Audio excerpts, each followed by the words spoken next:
దేవుని నామమునకు మహిమ కలుగును గాక. యేసుక్రీస్తు ప్రభువారి పేరట మీకందరికీ ప్రత్యేకమైన వందనాలు తెలియజేస్తూ ఉన్నాము. దేవుణ్ణి స్తుతించుదాం. హల్లెలూయా. దేవుని పరిశుద్ధ గ్రంథములో నుండి ఈ ఉదయకాలం మనం నేర్చుకోవడం కొరకు ఒక అద్భుతమైన అంశాన్ని దేవుని గ్రంథములో నుండి మనం నేర్చుకోబోతున్నాం. అదేమిటనగా, మరి దేవుడు మనకు అనుగ్రహించినవన్నీ కూడా అమూల్యమైనవి అనేటువంటి ఒక సబ్జెక్టును ఈ సమయంలో మనం నేర్చుకోబోతున్నాం. అమూల్యమైనవి దేవుడు ఇచ్చుచున్నాడు, లేదా దేవుడు ఇచ్చున్నవన్నీ అమూల్యమైనవి అనే విషయాన్ని మనము నేర్చుకోబోతున్నాం. దీన్ని మనం గ్రహించినప్పుడు మనము దేవుణ్ణి స్తుతించడానికి మరి ఎంతగానో మనకి ఈ మాటలు మనకు సహాయపడతాయని ప్రభుపేట గుర్తు చేస్తున్నాం. మొదటిగా మనందరం గుర్తించాలి, ఇందాక నడిపింపులో కావచ్చు, ప్రార్థనలో కావచ్చు, ఆ మాటలు వచ్చినట్టుగా జ్ఞాపకం చేస్తున్నాము. దేవుడు అనుగ్రహించేవి ఎప్పుడు కూడా ఈ లోకములో ఏ మనిషి కూడా మనకు ఇవ్వలేడు. ఇది మొదటిగా మనం గుర్తించాలి. దేవుడు ఇచ్చేటువంటివి ప్రపంచంలో మనిషి ఎవరు కూడా ఇవ్వలేరు. మనుషులు ఇవ్వగలిగినవి కూడా దేవుడు మనకి ఇస్తూ ఉండడం మనకు కనబడుతుంది. కానీ నిజానికి దేవుడుగా ఇచ్చేవి ఏవైతే ఉన్నాయో ఒక మనిషి, ఒక మానవుడు ఎన్నటికీ కూడా వాటిని ఇవ్వలేడు, సప్లై చేయలేడు. ఆ విషయాల్ని ఈరోజు మనం నేర్చుకోబోతున్నాం. అందుకే దానికి మనము పెట్టుకుంటున్న టైటిల్ ఏంటంటే, దేవుడు ఇచ్చినవన్నీ కూడా అమూల్యమైనవి అనే విషయాన్ని మనం నేర్చుకోబోతున్నాం. హల్లెలూయా. అమూల్యము అనేటువంటి మాటను మనం గమనిస్తే మూల్యము చెల్లించలేనిది అని దాని అర్థం. దాన్నే అమూల్యము అని మనం అంటాం. హల్లెలూయా. దేవుడిచ్చేవి ఏ మనిషి ఇవ్వలేడు. దేవుడిచ్చేవి డబ్బు ద్వారా మనము కొనలేము, ధనము ద్వారా కొనలేము. ₹1,00,00,000 పెడితే వాళ్ళు కొనవచ్చు అంటే లేదు, 1,00,00,000 కాదు అంతకంటే ఎక్కువ పెట్టినా కూడా మనము కొనలేము. ఫ్యాన్సీ నెంబర్లని ఇస్తున్నారు, బండ్లకు, కార్లకు ఫ్యాన్సీ నెంబర్లని. అక్కడ పోటీ పడుతూ ఉన్నారు. ఒక్కొక్క నెంబర్కు ₹1,00,000 పెట్టి కారుకు వచ్చే నెంబర్ కొరకు పోటీ పడుతున్నారు. ఇక్కడ కోట్లు పెట్టినా కూడా దేవుడు మన జీవితంలో ఆయన ఏదైతే ఇస్తున్నాడో, దేవుడుగా మన జీవితంలో ఏదైతే మనకు అనుగ్రహిస్తున్నాడో వాటిని నిన్నటికి మనము కొనలేము. అందుకే అది దేవుడు అనుగ్రహించేవి అవి అమూల్యమైనవి. హల్లెలూయా.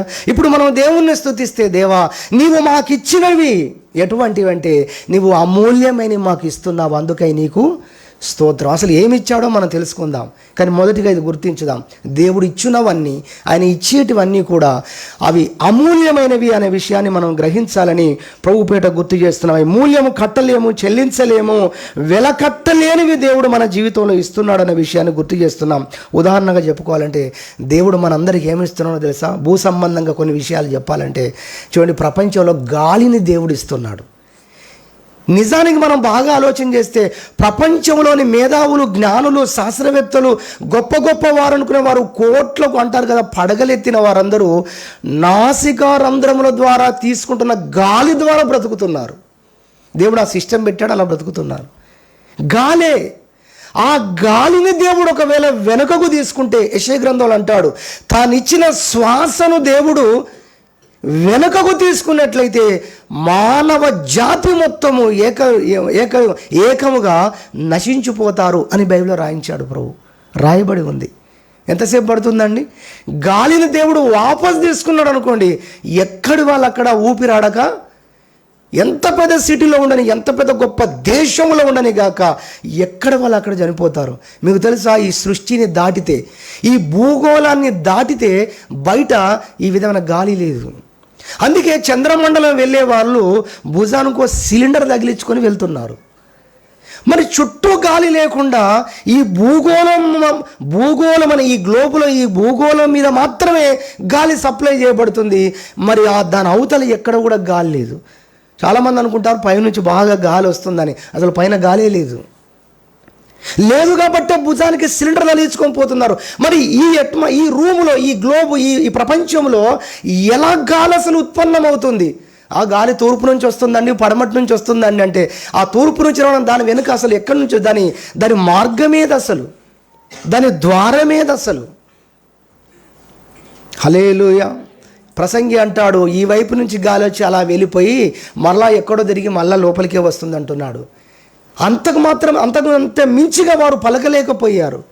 ఇది దేవుడు చేసినటువంటి ఒక గొప్ప కార్యం. ఒకవేళ ఈ గాలి ద్వారా మేము గాలి ద్వారా బ్రతుకుతామని ఒకవేళ అందరూ ఉంటే మనిషికి ఒక సిలిండర్ తగిలించుకోవాలి మనం. అది అయిపోతే నువ్వు షాపింగ్ చేస్తున్నప్పుడు అక్కడే పోతావు. ఎవరైనా నువ్వు ఊరికి వెళ్తే మధ్యలో సిలిండర్ ప్రాబ్లం వచ్చిందో ఫినిష్. నువ్వు ఫ్లైట్లో ఉన్నావు, పోతారంతే.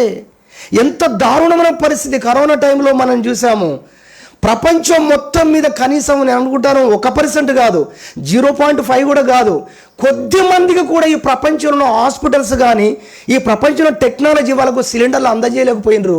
సిలిండర్ లేక చనిపోయిన వారు కూడా వందల వేల సంఖ్యలోనే ఉన్నారు. మరి భూగోళములో ఉన్న భూమి మీద నివసిస్తున్న కోట్లాది మనుషులకు ప్రతి నిమిషము ప్రతి గంట రోజుకి 24 గంటలు ఇలా ఎంత ఒక్కొక్కరి వయసును బట్టి ఎన్ని సంవత్సరాలు వారందరికీ సిలిండర్లు పెట్టాలంటే అసలు ఆ సిలిండర్ దగ్గర ఉన్నోడు ఉంటాడో బతుకుతాడో పోతాడో కూడా తెలియదండి.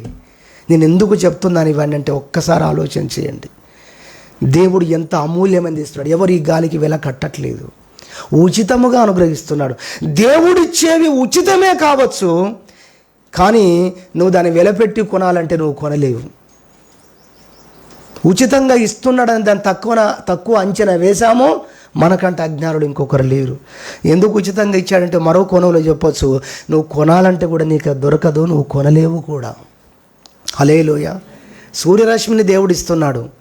పెద్ద పెద్ద లైట్లు, అలోజన్స్, డే ల్యాంప్స్, విచిత్రమైన లైట్స్, డిస్కో లైట్స్ అని రంగురంగుల లైట్లు కనిపెడుతున్నారు. కానీ సూర్యుని ఎవరు తయారు చేయగలరు? సూర్య కిరణాల నుంచి వచ్చేటువంటి ఆ యొక్క మానవుడు జీవించగల వృక్షములు కావచ్చు, పశువులు కావచ్చు, ఇవన్నీ జీవించడం కొరకైనటువంటి ఆ యొక్క ఉపయోగకరమైన ఆ యొక్క వెలుగును ఈ ప్రపంచంలో ఎవరు సృష్టించగలరు? ఆర్టిఫిషియల్గా ఎవరు తయారు చేయగలరు ఈ యొక్క సూర్యుడిని? ఆలోచన చేయండి. చేసిన ఈ సూర్యుని ద్వారా వచ్చేటువంటి ఆ బెనిఫిట్స్ను ఎవరైనా రప్పించగలరా?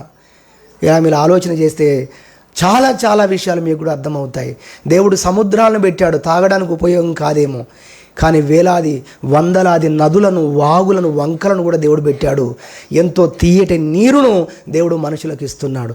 ఇంతేకాదు భూమి లోపల కూడా బండ పొరలలో దేవుడు స్వచ్ఛమైనటువంటి నీటిని పెట్టాడండి.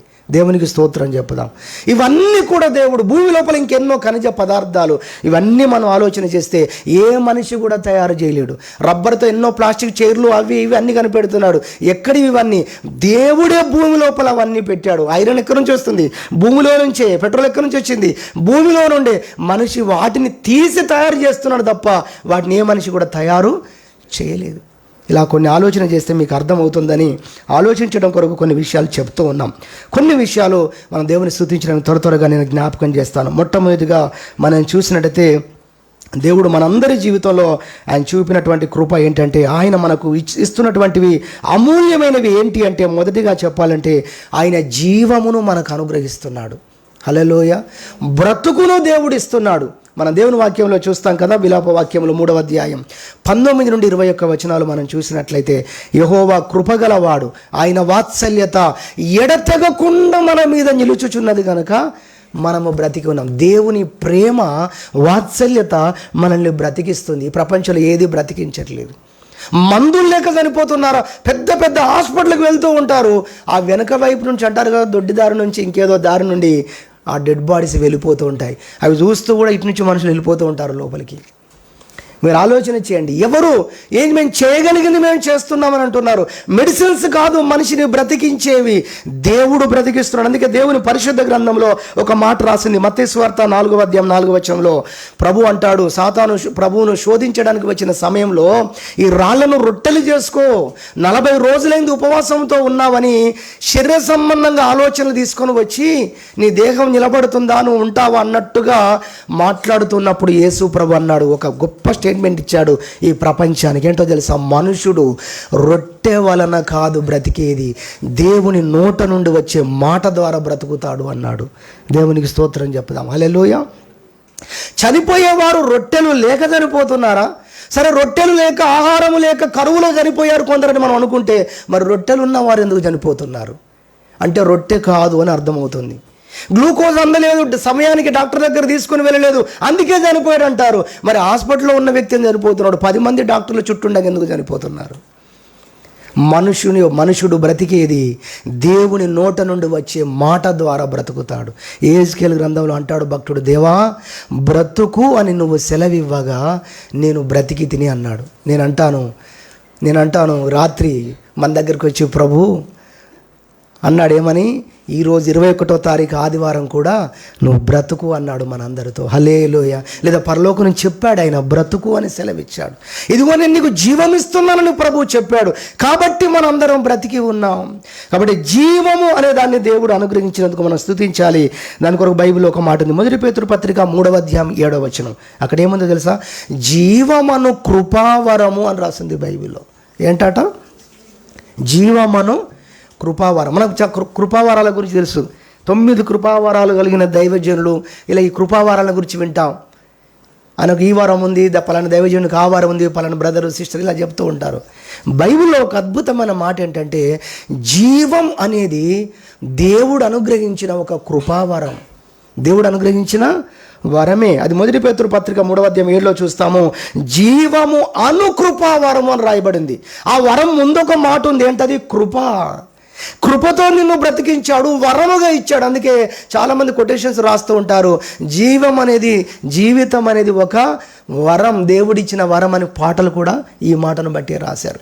కాబట్టి మనం అర్థం చేసుకోవాలి, దేవుడు మనకు అనుగ్రహించిన అమూల్యమైన విషయాల్లో మొదటిగా జ్ఞాపకం చేసుకుంటున్నాం. అదేంటంటే జీవాన్ని దేవుడు అనుగ్రహించాడు. దాన్ని బట్టి దేవుని స్తుతించాలి. ఎందుకంటే ఈ జీవాన్ని ఎవ్వరూ ఇవ్వలేరు కాబట్టి. అది అమూల్యమైంది ఎందుకు అంటున్నామంటే, అది ఎవ్వరూ ఇవ్వలేరు కనుక. పోయినా ఎవరు తీసుకొని రాలేదు. ఇచ్చేది ఆయనే, బ్రతికింపజేసేది ఆయనే, జీవమునిచ్చేవాడు ఆయనే, జీవింప చేసేవాడు కూడా ఆయనే అని దేవుని వాక్యంలో రాయబడింది. యెషయా 38:16 మీరు చూస్తే, నీగో నీవు నన్ను జీవింపజేయుచున్నావు అంటాడు భక్తుడు. ఎవరు జీవింపజేస్తున్నారు? దేవునితో అంటున్నాడు, దేవా నీవు నన్ను జీవింపజేయుచున్నావు అని ప్రభువును స్తుతిస్తూ ఆయన పలికినటువంటి మాటను దేవుని యొక్క పరిశుద్ధ గ్రంథములో నుంచి మనం చూడగలం. కాబట్టి మొదటి విషయంగా దేవుడు మనకు అనుగ్రహించిన అమూల్యమైనది ఏంటంటే, మరి జీవమును ఆయన అనుగ్రహించాడు అనేది మొదటిగా జ్ఞాపకం చేస్తున్నాం.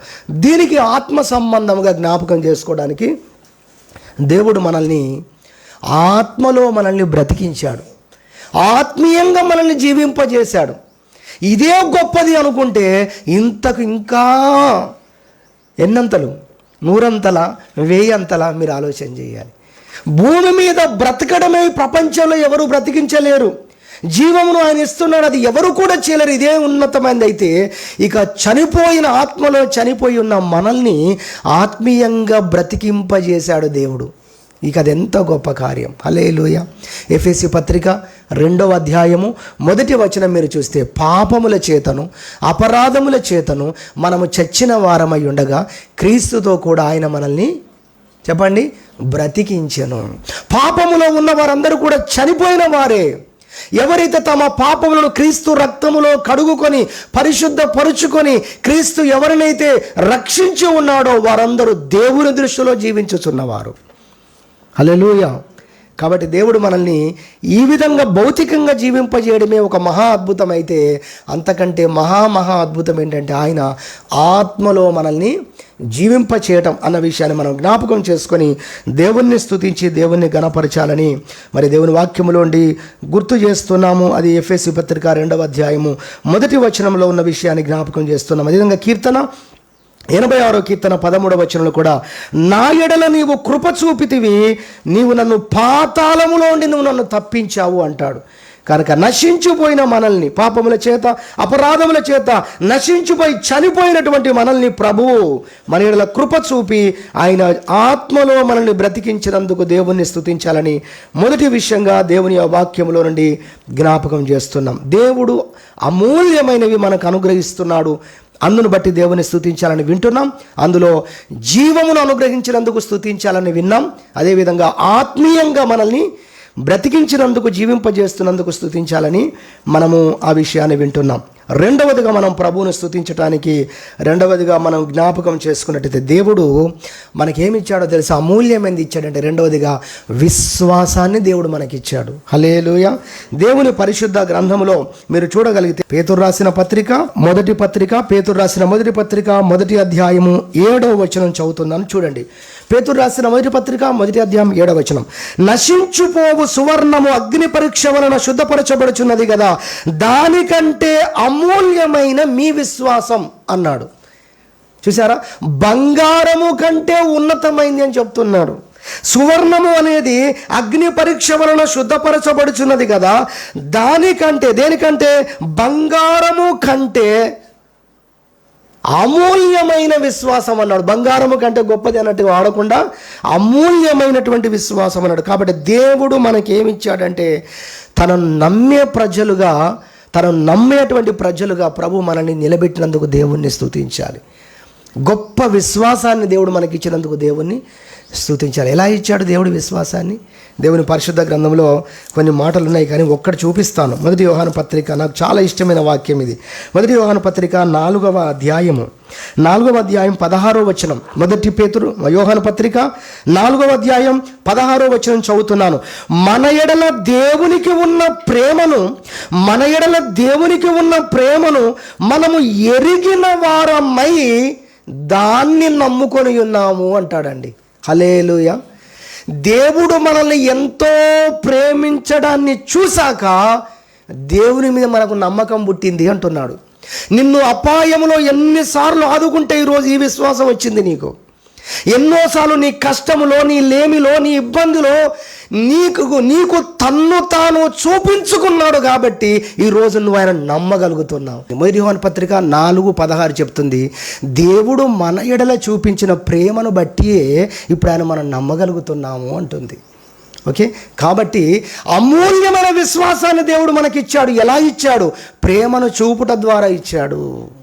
అంతేకాదు, ఆయన తన శక్తిని బట్టి కూడా తనపైన విశ్వాసాన్ని మనం కలిగించుకున్నాడు.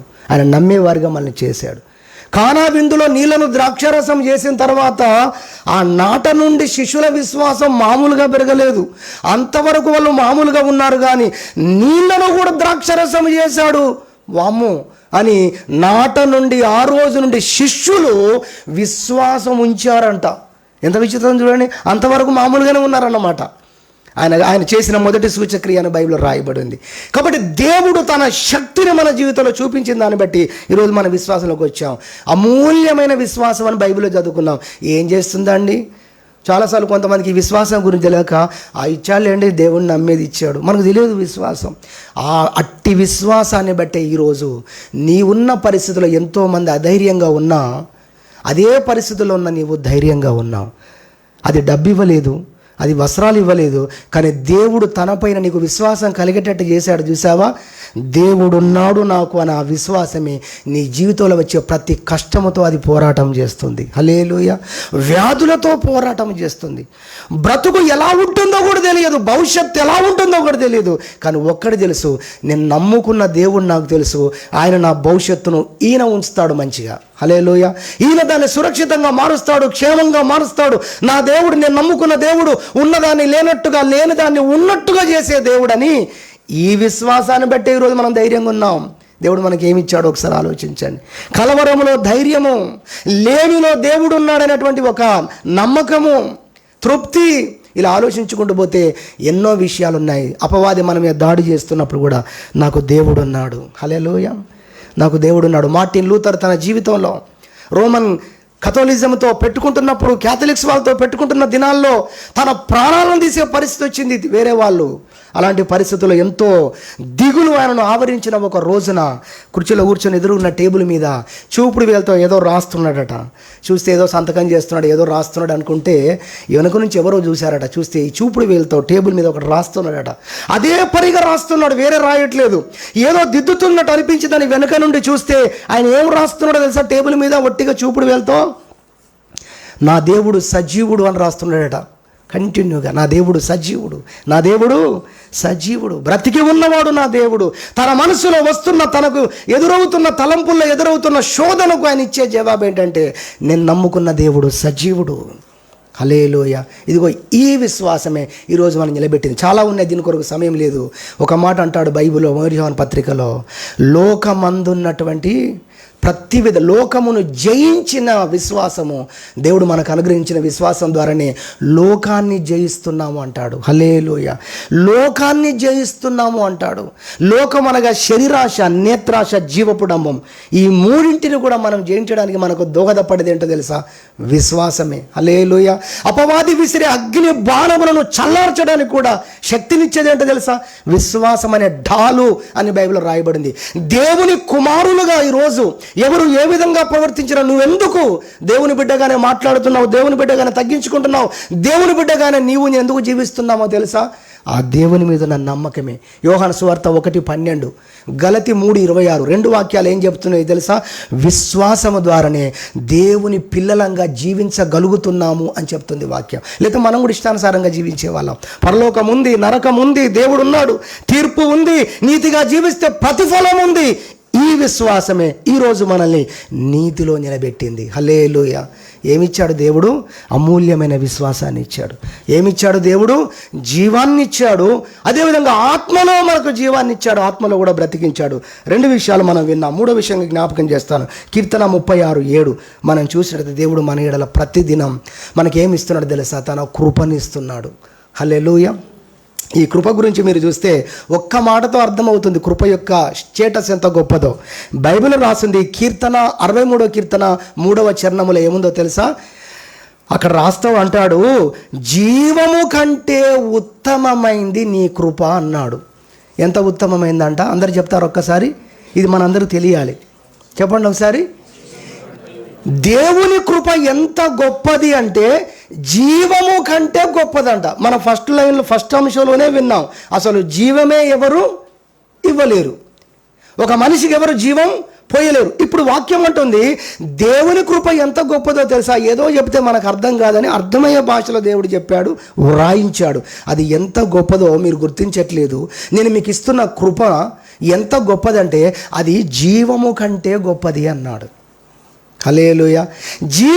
పోయిన జీవాన్ని తీసుకురాలేము. ఒక వ్యక్తి చనిపోతే అతనికి జీవం ఏ వ్యక్తి ప్రపంచంలో పోయలేకపోతే కృపనెవరు తీసుకురాగలరు? ఎందుకంటే అది జీవము కంటే ఉత్తమమైంది. ఇప్పుడు చెప్పండి, దేవుడు మనకు కృపనిస్తున్నాడు, నీ కృప అనుగ్రహించు ప్రభు అని మనం ఊరికి ప్రార్థనలు చేస్తుంటాం, కానీ దాని విలువ, దాని స్టేటస్ అసలు నిజాన్ని మనం గుర్తించామా? ఆ కృప ద్వారానే నువ్వు నేను రక్షించబడ్డాం. ఆ కృపను బట్టే మన ప్రార్థనలు ఆలకించబడుతున్నాయి. ఆ కృపను బట్టే మనకు వరములు ఇవ్వబడుతున్నాయి. ఆ కృపను బట్టే దేవుడు మన జీవితంలో సమస్తాన్ని అనుగ్రహిస్తున్నాడు. హల్లెలూయా.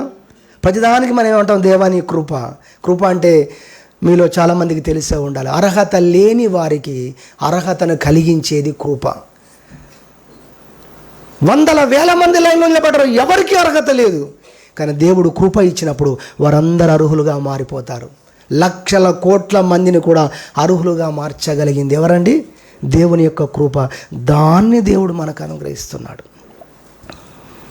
ఎంత గొప్ప విషయం. కాబట్టి దాన్ని బట్టి మనం దేవుని స్తుతించాలని దేవుని యొక్క వాక్యం ద్వారా మనం వింటున్నాం. 130వ కీర్తన 7వ వచనంలో ఉంది, ఈ కృప అనేది మనిషి దగ్గర దొరకదు. మనిషి దగ్గర కొంచెం ప్రేమ దొరకవచ్చు, మనిషి దగ్గర కొంచెం కనికరం దొరకవచ్చు, కొంచెం అనురాగం దొరకవచ్చు, కానీ కృప అనేది బైబిల్ చెప్తుంది. కీర్తన గ్రంథం 130వ కీర్తన 7వ చరణం చెప్తుంది, యెహోవా యొద్దనే కృప దొరుకును. ఎక్కడ దొరుకుతుంది చెప్పండి? అందుకే ఎవరికి కూడా, మనుషునికి ఈ మాట మనం ఆపాదించొద్దు ఎన్నడూ కూడా. ఏ మాట? కృప అనే మాట మనిషికి సంబంధించింది కాదు, అది కేవలము దేవునికి సంబంధించినటువంటి మాట. కాబట్టి దేవుడు అమూల్యమైన మనకు అనుగ్రహిస్తున్నాడు అన్న ఈ విషయంలో అమూల్యమైనటువంటి కృపను దేవుడు మనకిస్తున్నాడు. అది జీవము కంటే ఉత్తమమైనది అని దేవుని యొక్క వాక్యము ద్వారా మనము నేర్చుకుంటున్నాము.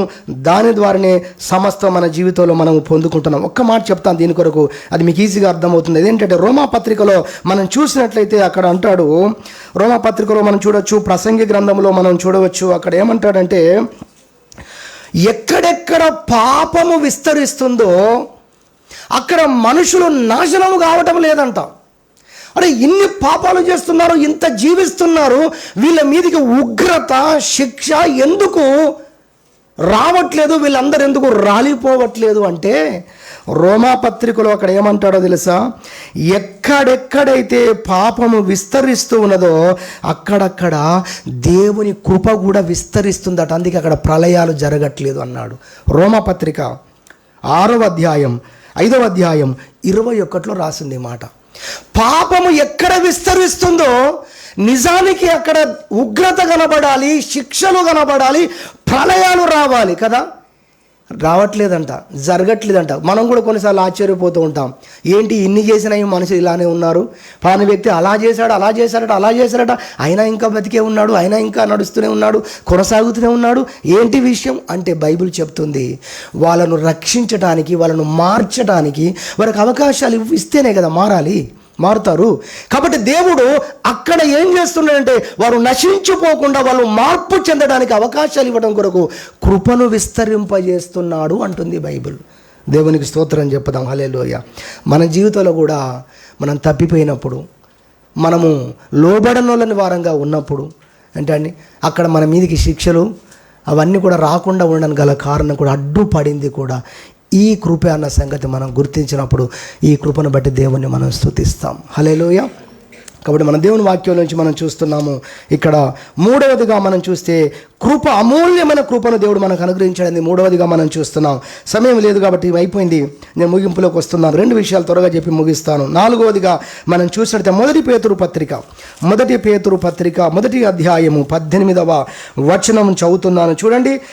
పితృపారంపర్యమైన మీ వ్యర్థ ప్రవర్తనను విడిచిపెట్టునట్లుగా వెండి బంగారముల చేత లేదా వెండి బంగారముల వంటి క్షయ వస్తువుల చేత మీరు విమోచింపబడలేదు గాని అమూల్యమైన రక్తము చేత, అనగా నిర్దోషమును నిష్కలంకమునకు గొర్రె పిల్ల వంటి క్రీస్తు రక్తము చేత విమోచింపబడితిరని మీరు ఎరుగుదురు కదా అన్నాడు.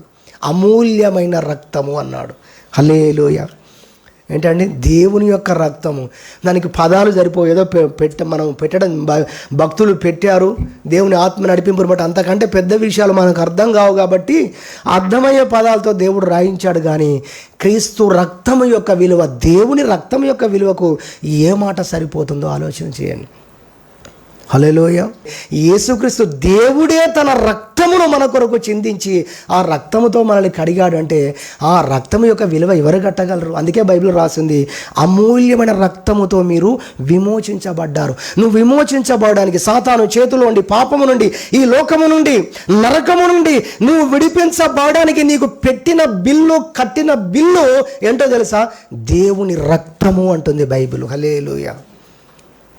మనం పోయి మాటికి మామూలుగా జనరల్గా ఏం చేస్తూ ఉంటాం, కొన్నిసార్లు అనాలోచనగానే ఏమని, ప్రభు నీ రక్తంతో అడుగు ప్రభు, అసలు ఆ రక్తం విలువ కూడా తెలియకుండానే వాడుతూ ఉంటాం. నీ దేవుడైన యెహోవా నామమును వ్యర్థంగా ఉచ్చరింపరాదే అన్నాడే బైబిల్లో. నామమునే ఉచ్చరింపరాదే అన్నాడు. మరి రక్తమును ఏం చేస్తున్నాం మనం? సిటీలోకి వెళ్ళండి, నీళ్ళని ఎలా ఉపయోగిస్తారో, ఇంకేమైనా కాస్ట్లీ ఆలోచించండి, పన్నీరు ఆలోచించండి, ఇంకేమైనా విలువైన ఆలోచించండి. నాకేం దొరకట్లేదండి. దాని విలువ మనకు తెలుస్తుందా అసలు మనకు? దేవుడు తన రక్తముతో కడిగాడు మనల్ని. మరలా ఎలా నువ్వు తప్పు చేయగలుగుతున్నావు? అసలు ఎలా నువ్వు పాపం చేయగలుగుతున్నావు? ఎలా నువ్వు అబద్ధం పడగలుగుతున్నావు? నువ్వు క్రీస్తు రక్తాన్ని తక్కువ చేస్తున్నావు పాపము చేసినప్పుడల్లా అని బైబిల్లో రాసింది. క్రీస్తు రక్తాన్ని అపవిత్రమైనదిగా ఎంచుతున్నావు, ఏదో నీళ్ళలాగా నువ్వు ఎంచుతున్నావు, సామాన్యమైనదిగా ఎంచుతున్నావు. నీకు ఇచ్చిన పరిశుద్ధత, ఆ పరిశుద్ధత వెనుక ఎంత త్యాగము జరిగిందో, ఎంత ఘోరము జరిగిందో, నువ్వు పరిశుద్ధ పరచబడడానికి అసలు ఏం జరిగిందో నీకు ఆలోచన చేస్తే నీ పరిశుద్ధతను నువ్వు కాపాడుకుంటావని హెబ్రీ పత్రికలో రాసిందండి. హల్లెలూయా. నిబంధన రక్తమునిచ్చాడు, తన రక్తమునిచ్చాడు. కాబట్టి మన వింటున్నాం 4వదిగా ఆయన అమూల్యమైన రక్తముతో మనల్ని కడిగాడు. అమూల్యమైన రక్తముతో మనల్ని కడిగాడు. ఎక్కడో నీళ్ళు లేకపోతేనట మినరల్ వాటర్తో స్నానం చేశారట, అది గొప్పగా చెప్తున్నారు. ఇక పన్నీటితో స్నానం చెప్తే ఇంకెంత గొప్పగా చెప్తారో. నేను చెప్పాలి, దేవుడు మమ్మల్ని తన రక్తముతో కడిగాడు. భూమి మీద బ్రతుకుతున్నాము కానీ మేము దేవదూతలము, దేవుని పిల్లలము, దేవుని లోకమని చెప్పాలి. అంతేకాదు అలా బ్రతికి చూపించాలి. ఒక స్తోత్రం చెప్పుదామా? హల్లెలూయా. నేను రక్తముతో, దేవుడు తన రక్తముతో కడిగాడు నన్ను. కన్నులుంటే, ఆత్మీయంగా కన్నులుంటే, ఈ బాహ్య కన్నులతో నేను కనబడను. నేను ఎంత పరిశుద్ధుడ, దేవదూతలు ముచ్చట పడుతున్నారు నన్ను చూడడానికి.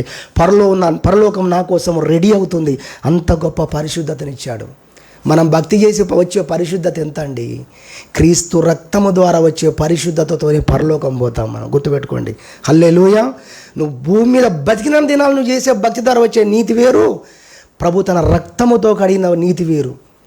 మనం ఆయనకు అడిగాకనే మనం నీతి పనులు చేసుకుంటున్నాం, దానికి వాల్యూ వస్తుంది.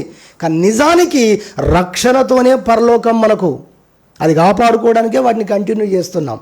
అది దేవుని వాక్యం ద్వారా మనం వింటున్నాం. కాబట్టి అమూల్యమైన రక్తాన్ని దేవుడు ఇచ్చాడని దాన్ని బట్టి మనం దేవుని స్తుతించాలని 4వదిగా వింటున్నాం. 5వదిగా అమూల్యమైన వాక్యం ఇచ్చాడు. ఇవన్నీ చెప్పడానికి సమయం లేదు, సమయం అయిపోయింది కాబట్టి నేను ముగిస్తున్నాను. ఏమి ఇచ్చాడు చెప్పండి? అమూల్యమైనటువంటి వాక్యాన్ని దేవుడు మనకిచ్చాడు. ద్వితీయోపదేశకాండంలో 30వ అధ్యాయం 12లో అంటాడు, మనము విని ఆ వాక్యాన్ని విని దాని ప్రకారంగా గైకొన్నట్లుగా ఆకాశమునకు ఎక్కిపోయి ఆ మాటలు నా యొద్దకు తెచ్చేవాడెవడు అని నువ్వు అనుకోకు. దేవుడు ఆ మాటలు కిందికే పంపించాడు అని రాసింది అక్కడ. హల్లెలూయా. అయ్యో, నా కొరకు దేవుని దగ్గర నుంచి ఒక మాట తీసుకొచ్చే వాళ్ళు ఎవరు? ఏ హెలికాప్టర్ వేసుకుని వెళ్తారు? ఎవరు వెళ్ళలేరు. ఏ విమానం వేసుకుని వెళ్తారు? ఎవరు వెళ్ళలేరు. ఏ అంతరిక్ష నౌక వేసుకుని వెళ్తాడు? చంద్రమండలం కంటే ఎక్కువ పోలేకపోతున్నాడు. ఎవడు ఆకాశంలోకి ఎక్కిపోయి దాన్ని తీసుకొని రాగలడు?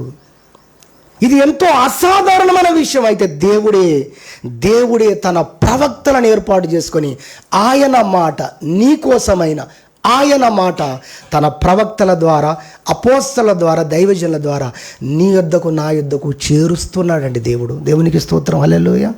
ఈ వాక్యం మనిషిని ద్వారా వచ్చింది కాదు. ఒక ప్రవక్త ప్రార్థించి కనిపెట్టి ఒక్క మాట చెప్తుందనంటే అది జ్ఞానముతో వచ్చింది కాదు, ఊహతో చెప్పుట వలన వచ్చింది కాదు, కానీ అది పరలోకం నుండి వచ్చినటువంటి దేవుని యొక్క మాట. మనం దాన్ని అసలు గుర్తిస్తున్నామా? అందుకే అమూల్యమైనటువంటి వాక్యం. హల్లెలూయా.